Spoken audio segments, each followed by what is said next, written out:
په یو کلی کې یو ښځه وه چې هغې به د خاپیرو په ذریعه باندې تعویضونه راویښ کړل. د خاپیرو په ذریعه باندې به د دغه خلکو هغه خلکو چې چا به یو قسم له شرک کولو او په دغه خلکو باندې به ډېره بروسه وه، نو خلک په ورتلل چا به تعویضونه راویښ کړل او چا به څه کولو او چا به څه کولو. نو یو کس واقعه بیان کړې ده چې زمونږ په کور کې یو ورځ یو ضروري کاغذ و چې د والد صاحب د ډرایوینګ لایسنس و، چېرته کور کې ورک شوی و.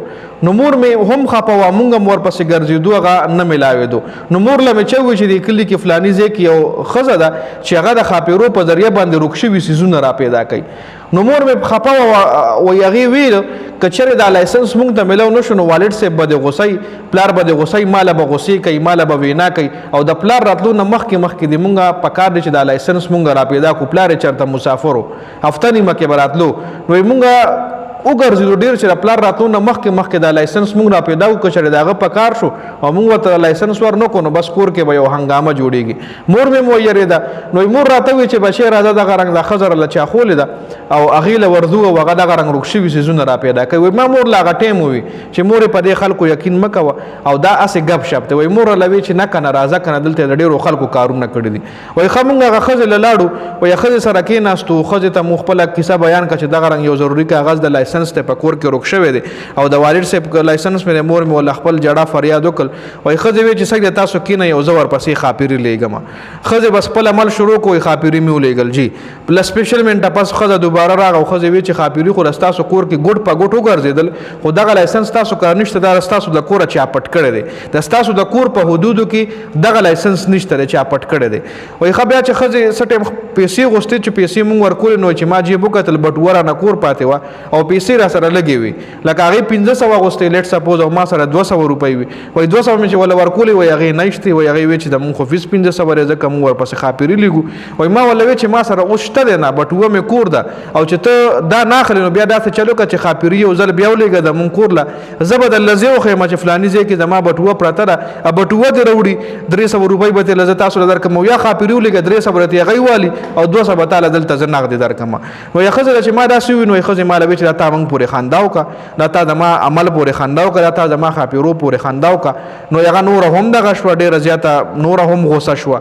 خو بل څه لاره ونه ما سره هغه ټایم کیش پیسې وي نه، هماغه 200 مې وله ورکړې، ومې ویله چې زه تاله به زه نورې پیسې راورسوم. ښه چې وایي کور ته راورسېدو، کور ته چې څنګه وایي ګیټ مو کولو کړو نو داسې پوړی وي او یو څو ورځې مخکې وایي مونږ په کور کې صفایي کړې وه. چې صفایي مو کړې وه نو چې کوم کاغذونه ګندونه مندونه نو هغه مونږ یو ټوکرۍ کې اچولي وو، یو هغه داسې په پوڼو باندې پرته وه. وایي چې څنګه مونږ ګیټ کولو کړو نو هغه چرګې داسې د پوړو نه را جم کولو نو هغه ټوکرۍ وزرو سره ولګېده نو ټوکرۍ هم را پرېوته ښکته. او چې ښکته را پرېوته نو هغې نه دا ټول کاغذونه داسې راووتل.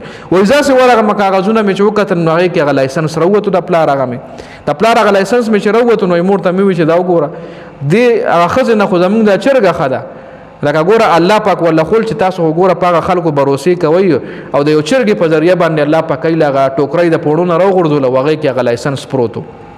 مور ته مې وي چې په دې خلکو ته هسې یقین کولو، دی نه خو زمونږ دا چرګه ښه وه چې 200 مو هغې له ورکولو نو په 200 به مو دې له دغه ډغه راوړلي، دغه دانې وراوړلي، پر هغه په 200 روپۍ به مو پرې چرګه خوراک کړی چې هغې له مو ورکولې که نه.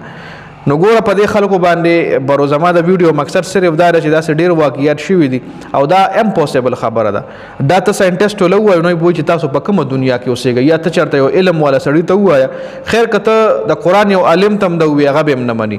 بیا که چېرې ته د دنیاوي یو MBBS ډاکټر له ووایې یا چېرته یو سایکالوجست له ووایې یا چېرته یو بل کس له ووایې چې دا فلانی کس وایي چې ما سره پیریان دي یا ما سره دغه خاپیري دي او زه د هغوی په ذریعه باندې ورک شوي څیزونه را پیدا کوم، نو بیا خو به د دنیا کې چې کوم لکه دا خلک څه هم غلط استعمال د دې خلکو کوي که نه، څوک پې تعویضونه راوباسي، څوک پې څه کوي، څوک پې څه کوي.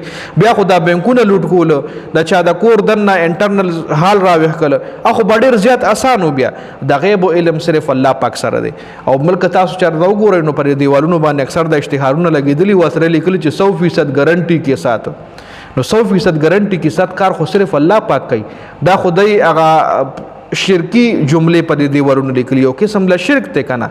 انسان بس یو 100% کار به چا کول سوي، انسان ته دومره پاور لکه دا خو داسې خبره شوه چې امپوسیبل خبره شوه، خو بیا مونږ خلک ورځو په دی باندې یقینونه کوو، په دی باندې بروسې کوو او ورځو به پیسې پې هم لوټو، پیسې پې هم ورکوو. نو د ویډیو مقصد یو ښکلې واقعه وه، ما وی تاسو له هم ضرور رسوم، ډېر غټ سبق پکې پروت دی خو چې څوک پوهېږي. د ویډیو کتلو زیاته مننه، والسلام.